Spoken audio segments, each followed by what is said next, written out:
Hey guys, मैं हूं नमिता और आप देख रहे हैं मेरा चैनल हॉल हाउस। तो जो भी मेरे ट्रू सब्सक्राइबर है उनके लिए वेरी सॉरी, आज का वीडियो कोई भी हॉल या रिव्यू वीडियो नहीं है। आज मैं एक डिफरेंट टॉपिक पे बात करने वाली हूँ।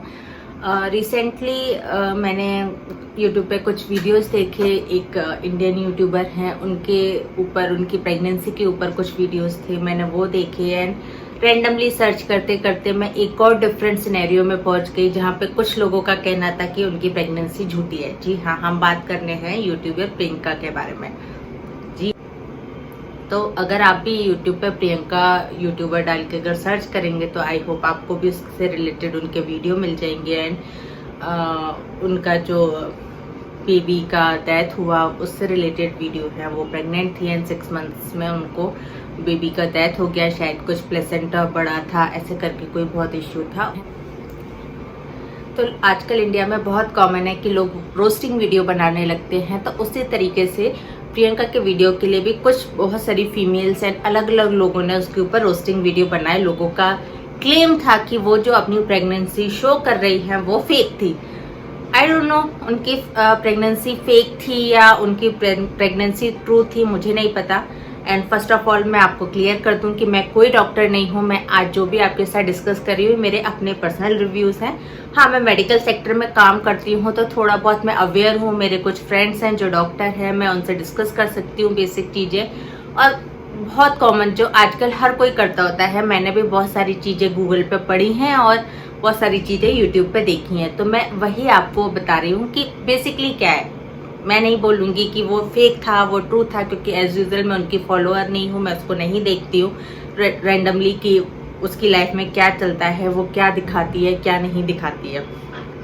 तो मैंने ऐसे ही कल कुछ वीडियोस देखे थे। सबसे फर्स्ट थिंग जो उन लोगों का कहना था कि शायद उन्होंने कोई वीडियो डाला था और उसमें उसका जो बेबी बम्प था वो दिखाई नहीं देता है। और एक वीडियो जिसमें उन्होंने शायद उसकी इमेज भी डाली हुई थी कि बेबी बम्प पे वाइट कलर का कपड़ा है, तो बेसिकली वो बेबी बम्प ना होकर उन्होंने कुशन रखा हुआ है शायद यूट्यूब के व्यूज के लिए। तो मैं आपको कहना चाहूंगी कि first of all every human body अलग अलग होती है। जरूरी नहीं है कि आपका अगर बेबी बम्प बहुत ज्यादा दिख रहा है तो दूसरे का भी दिखेगा। ये डिपेंड करता है कि आपकी हाइट कितनी है, आप हेल्दी कितने हो और बहुत सारी चीजें। इवन मुझे भी नहीं पता, डॉक्टर आपको शायद बहुत अच्छे से क्लियर कर पाएगा कि बेसिकली बेबी बम्प क्या है। किसी का ज्यादा दिखता है, किसी का कम दिखता है। It's totally different for every human body.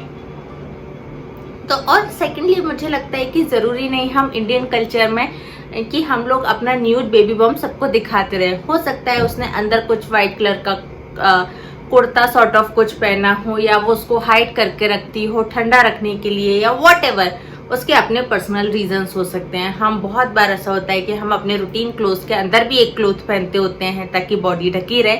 तो आप इसको ये नहीं बोल सकते कि वो बेबी बम्प फेक था। सेकेंडली कुछ लोगों का कहना था कि उसको जो बेबी था वो प्लेसेंटा बड़ा था और बेबी मूवमेंट नहीं हो रहा था, तो डॉक्टर ने उनको सजेस्ट किया कि बेबी को नेचुरली डेथ होने दो, उसके बाद हम बेबी को रिमूव करेंगे। तो लोगों का कहना था अरे डॉक्टर ऐसा नहीं बोलता है, डॉक्टर तो कभी नहीं बोलता है ऐसा, और ऐसा हो ही नहीं सकता है। तो मेरी आप सबसे रिक्वेस्ट है जो भी ये वीडियो देख रहा है कि प्लीज़ लोगों की बातें सुनने से अच्छा है कि आप खुद एक किसी डॉक्टर से बात करें, और या फिर आप अपने यूट्यूब या गूगल पे इसको सर्च करें। आप सारे आंसर्स मिल जाएंगे। यूट्यूब एंड गूगल भरा पड़ा है इस तरह की आर्टिकल से। आप कोई जेन्युइन साइट पर जाएं और वहाँ पे ये सारी चीज़ें आराम से पढ़ सकते हैं। मैं ट्राई करूँगी कि कुछ लिंक्स जो मैंने पढ़े हैं मैं उनके नीचे डिस्क्रिप्शन बॉक्स में वो लिंक डाल दूँ, तो आप वहाँ से चेकआउट भी कर सकते हैं। तो ऐसा होता है कि अगर जनरली इंडिया में आपको पता है कि आप बेबी को आप अबॉर्शन कराना लीगल नहीं है। 6 मंथ्स का बेबी आप अबॉर्शन नहीं करा सकते हो। और जब बेबी वूम में अंदर है तो डॉक्टर एक्सटर्नली कुछ नहीं कर सकता उसमें। ऐसा मुझे लगता है कि वो सिर्फ मेडिसिन के थ्रू या छोटा मोटा कुछ होता होगा उसके थ्रू ही उसको ट्रीट कर सकता है। अगर प्लेसेंटा बड़ा है तो वो प्लेसेंटा काट के बॉडी से बाहर नहीं निकाल सकता उसमें कि ना बेबी को मूवमेंट के लिए जगह मिल जाए या वो ट्राई करे। आपको पता है क्या कि उसने प्रियंका को कोई मेडिसिन दी थी या ट्रीट करने के लिए, ट्राई करने के लिए। जनरली एक लास्ट स्टेज होती है, आपने बहुत सारी मूवीज में भी देखा होगा कि डॉक्टर आके बोल देता है कि बस अब हम कुछ नहीं कर सकते, वो ऊपर वाले का ही सहारा है। तो ऐसा नहीं है कि डॉक्टर बिल्कुल एंड पॉइंट तक ही आपको बचाने की कोशिश करता रहेगा। एक बहुत जेन्युइन फैक्ट है ये। मुझे नहीं पता लोग किस दुनिया में रहते हैं और वो क्या मानते होते हैं कि डॉक्टर कभी ऐसा नहीं बोलेगा। डॉक्टर्स की अपनी भी कुछ लिमिटेशंस होती हैं। सेकेंडली उनका कहना था कि उसको इवनिंग में कि सबसे पहले मदर को नहीं बताते अगर बेबी के साथ ऐसा कुछ हो जाता है, और वो किसी और को बताएंगे।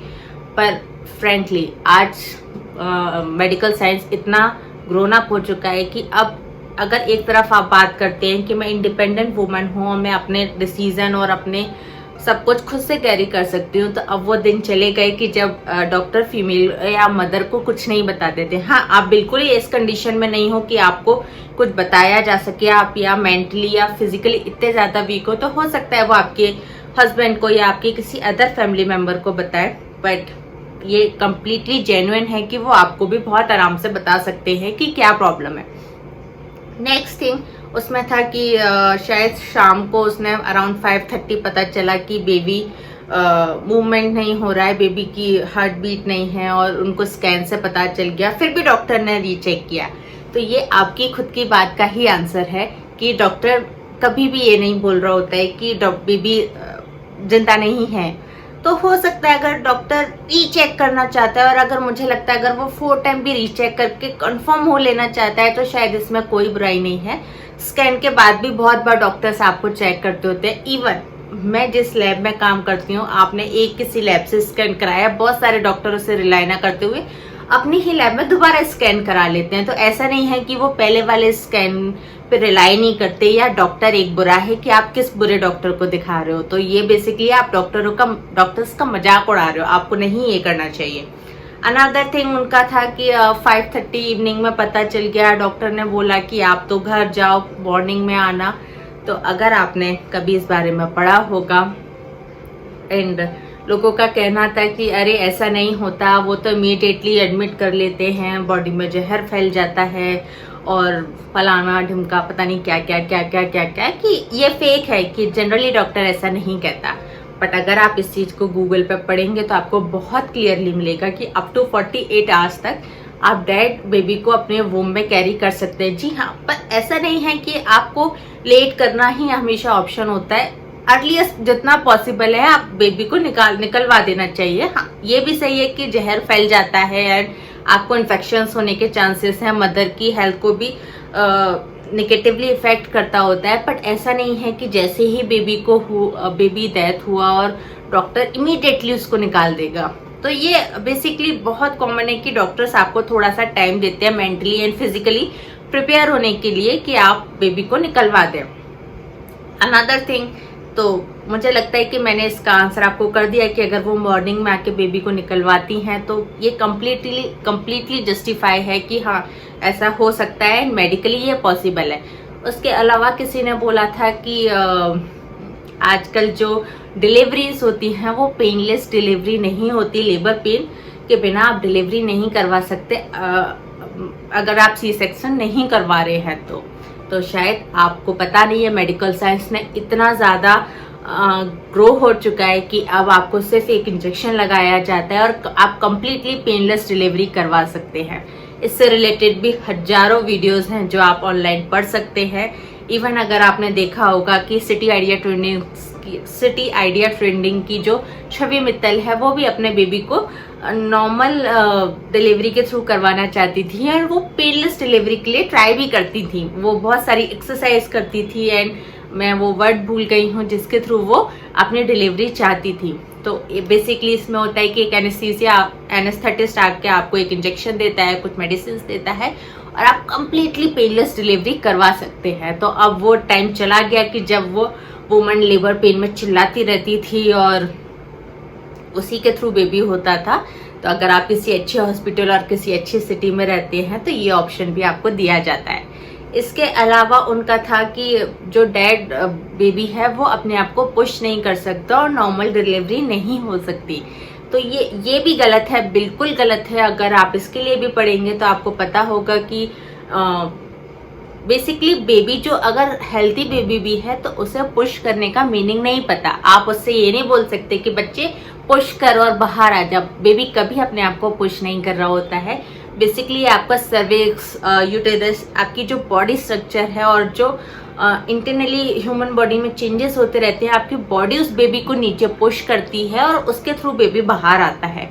तो और अगर ऑटोमेटिकली आपकी बॉडी उस चीज को पुश नहीं कर पा रही है तो वो आर्टिफिशियली दिया जाता है। तो उसके लिए कुछ मेडिसिन दी जाती हैं, कुछ इंजेक्शंस दिए जाते हैं, कुछ पैचेस होते हैं जो आपकी वजाइना के वॉल पे लगाए जाते हैं, जिससे वो डायलेट हो जाती है और जब वो उसके थ्रू बेबी बाहर आ जाता है। तो ऐसा कंप्लीटली गलत है ये कहना कि अगर बेबी डेड है तो आप उसको नॉर्मल डिलीवरी के थ्रू बाहर नहीं निकाल सकते। आप उसे आराम से निकाल सकते हैं, इसमें कोई भी प्रॉब्लम नहीं है। और इवन अगर बेबी के साथ ऐसा कुछ हो गया है तो डॉक्टर ट्राई करते हैं कि वो नॉर्मल डिलीवरी के थ्रू हो जाए, आपको सी सेक्शन करने की जरूरत ना पड़े। सी सेक्शन वैसे भी सिर्फ उस केस में होता है कि जिसमें मदर की हेल्थ को कोई प्रॉब्लम है, मदर अनहेल्दी है, मदर फिजिकली बहुत वीक है या कोई और कॉम्प्लिकेशन है, उस केस में बेबी को वो लोग सी सेक्शन के थ्रू निकालते हैं। तो आई होप इस तरीके के बहुत सारे हैं। लोगों ने बहुत सारे कमेंट्स किए कि अरे वो तो रो नहीं रही थी, वो तो ये नहीं कर रही थी। एंड मेडिकली मैं उसके एक्सप्रेशंस और इन सबको जस्टिफाई नहीं करूंगी क्योंकि मुझे भी नहीं पता, पर मेडिकली मैं आपसे कहना चाहूंगी कि जो उन्होंने बोला या उसके डॉक्टर ने जो बोला, आपको डॉक्टर पे बिलीव करना चाहिए कि जो डॉक्टर बोल रहा है वो डेफिनेटली सही होगा। एंड जनरली अगर ऐसा है कि बेबी प्रॉपरली सर्वाइव नहीं कर पा रहा है तो डॉक्टर उसको ऐसे ही नहीं निकाल देगा, वो उसके मरने का वेट करेगा ही करेगा जब वो कुछ नहीं कर सकता उसके लिए। तो मेरी आप सबसे बस एक ही रिक्वेस्ट है और मैं हम्बली ये रिक्वेस्ट करना चाहती हूँ कि ऐसे यूट्यूबर्स या ऐसे वीडियोस आप देखें, ज़रूर देखें, टाइम पास के लिए देखें। मैं भी बहुत बार देखती हूँ, मज़े के लिए देख लेती हूँ, बट इनको अपनी लाइफ में इम्प्लीमेंट मत करें। आप चाहें तो इस सारी चीज़ों के लिए अपना थोड़ा सा दिमाग यूज़ करें। अगर आप वीडियो देख रहे हैं तो आई होप आपके पास इतना भी टाइम होगा कि एक बार आप गूगल पे वो कीवर्ड्स डाल के चेक कर लें और उससे रिलेटेड कुछ जेन्युइन आर्टिकल्स पढ़ें और फिर अपनी मेंटलिटी बनाएं कि क्या उसकी प्रेगनेंसी फेक थी या क्या उसकी प्रेगनेंसी ट्रू थी। हो सकता है कुछ चीज़ें उसने अपने मन से बोली हो, क्योंकि जितना मुझे लगता है कि शायद वो इतनी स्मार्ट और इतनी इंटेलिजेंट नहीं है कि उसको पता होगा हर चीज़ की जो उसके साथ हो रही है, जो प्रेगनेंसी में डॉक्टर उसको समझा रहे हैं कि वो एज इट इज़ आपके सामने आपको बता पाए। तो प्लीज़ हाफ नॉलेज बहुत ज़्यादा बुरी है। बिना नॉलेज होने से इससे अच्छा है कि आपके पास इस बारे में कोई नॉलेज ही ना हो।